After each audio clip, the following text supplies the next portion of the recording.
Bonjour à tous. Notre projet, dans le cadre du cours Introduction à l'apprentissage automatique, est la reconnaissance des panneaux de signalisation routière. Notre équipe est constituée de Jade Cloître, Isabelle Esséric, Damien Larocque et Benoît Verret. Tant que les routes seront empruntées par des véhicules conduits par des humains, la majorité des informations disponibles sur l'état de la route ou sur les directions à suivre pour se rendre à destination sont données par des panneaux de signalisation routière placés près de la chaussée. Dans un avenir rapproché où la conduite autonome va tendre à se démocratiser, il faudra donc que les voitures autonomes puissent distinguer les panneaux de signalisation pour obéir au code de la route. Jusqu'à présent, la plupart des études faites sur le sujet au Canada ont été réalisées en Ontario. Vu que les panneaux routiers et les réseaux routiers sont de compétence provinciale, ces études ne sont donc pas adaptées au contexte québécois, surtout que le Québec est la seule province canadienne à avoir des panneaux unilingues en français. Le but du projet est donc de déterminer si les données disponibles dans le domaine public sont assez fiables pour réaliser un modèle de reconnaissance des panneaux routiers québécois, ou s'il faudra établir une base de données de panneaux routiers québécois pour le développement ultérieur de modèles adaptés au Québec. Alors voici comment on a prévu s'y prendre pour réaliser le projet. Alors la première étape consiste en la collecte de données, donc un choix d'une base de données dans le domaine public.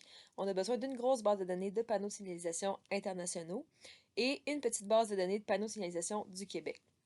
Pour le choix des modèles, on s'est arrêté sur un réseau à convolution pour traiter les images, puis terminer avec l'apprentissage par transfert.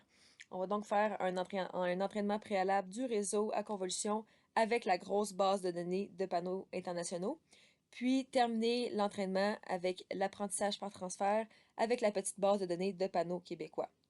Pour évaluer le système de classification, on a le taux de classification, puis la matrice de confusion. La base de données choisie pour l'entraînement préalable du réseau à convolution provient d'Allemagne. Elle s'appelle The German Traffic Sign Recognition Benchmark, GTSRB, et elle contient 43 classes et plus de 50 000 images. Pour l'apprentissage par transfert, on avait besoin d'une petite base de données de panneaux québécois. Par contre, aucune n'était existante déjà publiquement.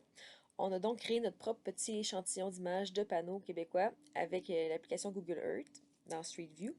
Et on a maintenant plus de 450 images et 25 classes comparables à celles de GTSRB. Nous avons utilisé GitHub afin de réunir tout notre matériel à une seule place, c'est-à-dire la base de données, le code et le fichier de présentation. Aussi, Colab de Google a été choisi afin de bénéficier gratuitement du GPU et de travailler sur le même document en même temps. Ça permet également de sauver notre modèle sur le Drive et de synchroniser le tout avec GitHub. Nous utilisons la librairie PyTorch pour ce projet. En ouvrant les fichiers avec l'extension CSV, on constate que les images n'ont pas toutes la même dimension. Aussi, le jeu de données est biaisé, la répartition des données par classe est bien trop variable. Il va donc falloir avant tout réduire le nombre de classes et uniformiser la taille des images. En pré-traitement, nous avons finalement uniformisé la taille des images à 64 par 64, normalisé en mettant les données à l'échelle en fonction de la moyenne et l'écart type. Aussi, puisque nous avons trop peu de données dans certaines classes et qu'elles n'apparaissent pas dans notre jeu de données du Québec, nous avons gardé une dizaine de classes, dont la limitation de vitesse, la priorité, le CD de passage, l'arrêt, le passage interdit, les écoliers, tourner à droite ou à gauche. Ensuite, nous avons enchaîné plusieurs transformations, dont certaines aléatoires, afin de rendre notre modèle plus robuste et d'autres pour avoir le format nécessaire à notre modèle. Le classifieur CNN est utilisé pour la reconnaissance d'objets, plus particulièrement le ResNet 34, pré-entraîné afin d'avoir de meilleurs résultats. Pour les paramètres, on y va avec un optimiseur SGD qui implémente la descente de gradient stochastique avec un momentum de 0,9 et un taux d'apprentissage de 0,001. On y va aussi avec un ajustement de taux d'apprentissage en fonction du nombre d'époques, ici de 10. On fait un entraînement sur 10 époques pour avoir de meilleurs résultats, sachant que pour une époque, on fait un training par batch de 32 qui comprend l'apprentissage, la descente de gradient, l'ajustement du taux d'apprentissage. Ensuite, on fait la validation par batch de 32 également, avec seulement l'apprentissage. Et à la fin de ces deux étapes, on compare les modèles et on garde le meilleur. Ensuite, on continue sur les prochaines époques de la même façon. Et à la fin de ces 10 époques, on sauvegarde le meilleur modèle.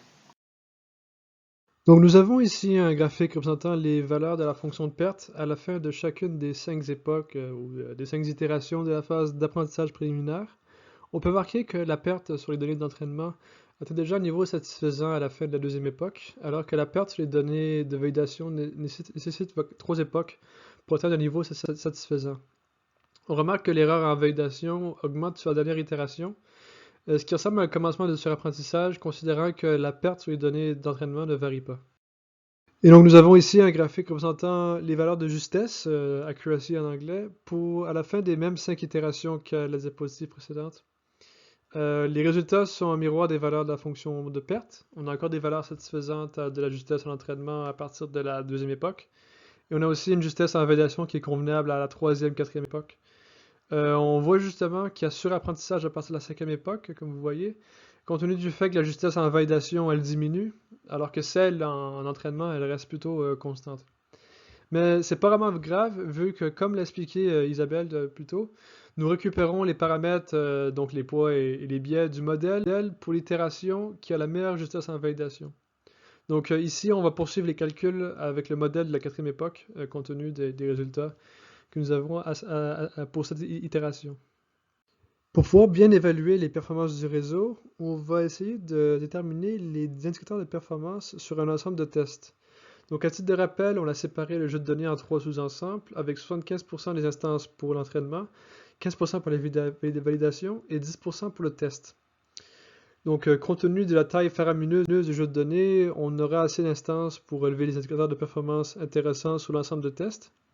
Et on va relever 3 indicateurs par classe. Donc la précision, qui est une mesure d'efficacité qui permet de déterminer si toutes les données étiquetées dans une classe viennent effectivement de cette même classe. On a le rappel, qui est une mesure de précision dans les données. Donc ça permet de constater si toutes les données appartenant à une classe furent bien étiquetées par le modèle. Et enfin, on a aussi, ça se peut que la précision et le rappel ne sont pas en accord. Donc ça se peut que la précision est maximale pour un rappel minimal et vice-versa. Donc on a une mesure qui s'appelle la F-mesure, qui est une combinaison des deux indicateurs et qui va nous permettre d'optimiser la précision sans négliger le rappel, par exemple. Tous ces indicateurs vont être comparés avec le support, c'est-à-dire c'est le nombre de données appartenant réellement à chaque classe dans le sous-ensemble de test. On peut voir ici les données du support en bleu et la précision en rouge. On remarque que pour des classes ayant entre 50 à 225 données, la précision est toujours dans les environs de 1, donc il n'y a pas de problème en ce sens. Le modèle ne rapporte pas trop de faux positifs. Même constat au niveau du rappel, il n'y a pas trop de faux négatifs dans la classification sur les panneaux allemands. Et donc, bien sûr, si on a eu des bons résultats pour la précision et le rappel, nous avons toujours de bons résultats pour la F-mesure. Nous en venons maintenant à la raison d'être du projet, à savoir l'apprentissage par transfert d'un réseau pouvant reconnaître et classifier des panneaux d'utilisation québécois. Le jeu de données du Québec est importé et subit le même pré-traitement que les données allemandes. Le réseau entraîné sur les panneaux allemands est ensuite modifié de telle sorte que la couche pleinement connectée en sortie ne contient plus 10 neurones, mais en contient 25, étant donné que nous passons de 10 classes allemandes à 25 classes québécoises. Les paramètres des couches précédentes ont été figés, ce qui veut dire que l'extraction des caractéristiques sera réalisée avec les couches entraînées avec les données allemandes, alors que la classification sera accomplie avec la couche en sortie. Enfin, pour l'entraînement, on va utiliser les mêmes paramètres qu'avec les données allemandes. Donc, on va toujours avoir 5 itérations pour l'entraînement. On aura des lots de 32 exemples. On va faire une optimisation avec un algorithme de descente du gradient. Et on va utiliser une fonction de perte par entropie croisée. Et enfin aussi, pour éviter d'avoir des problèmes avec l'entraînement, on va faire une planification de taux d'apprentissage par étape. Voici le graphique des valeurs de la fonction de perte pour chacune des 5 époques. On remarque que la fonction de perte est en diminution constante et que, comme toujours, la perte en entraînement est plus faible que la perte en validation. Comme prévu, la justesse est à l'inverse de la fonction de perte. Autant les pertes étaient en diminution, autant la justesse est en augmentation. De même, la justesse en entraînement est plus importante que celle en validation, surtout pour les dernières époques, où on atteint presque 80% de justesse en entraînement et 70% en validation. Ici, on aurait éventuellement pu avoir plus d'époques pour avoir de meilleures valeurs de justesse, mais vous verrez qu'on peut déjà déterminer certaines relations en termes de performance sans avoir à faire plus d'apprentissage. En effet, quand on regarde la performance en précision, on remarque que la majorité des classes ayant une bonne précision sont celles où le nombre d'exemples en test était conséquent, alors que les classes ayant un nombre faible d'instances sont celles qui avaient les pires valeurs de précision. On considère que les sous-ensembles de tests d'entraînement de validation ont les mêmes répartitions en deux classes, compte tenu que ces sous-ensembles ont été générés de manière aléatoire. Ce qui veut dire que le réseau de neurones prédit un nombre non négligeable de faux positifs. Mais quand on observe les performances en rappel, on remarque que c'est pas mal du tout ou rien. Pour une classe donnée, le modèle ne prédira que des faux négatifs ou que des vrais positifs. On remarquera que les classes où le modèle prédit des faux négatifs sont les mêmes où il y avait beaucoup de faux positifs dans la diapositive précédente. Et donc, en termes de F-mesure, on a bien une vue générale du problème. On peut vraiment constater qu'un nombre suffisant de données dans une classe empêche d'avoir des mauvaises performances. On pourrait même établir un seuil critique à partir duquel un nombre de données dans une classe garantirait que celle-ci sera bien performante. Cela montre vraiment qu'il faut plus de données québécoises pour qu'un modèle préalablement entraîné avec des données externes puisse bien performer sur les routes du Québec, notamment en considérant qu'un tel modèle doit être capable de généraliser sur une multitude de panneaux propres au contexte québécois. In fine, ce projet avait pour but de déterminer si les données disponibles dans le domaine public sont assez fiables pour réaliser un modèle pouvant reconnaître les panneaux routiers du Québec.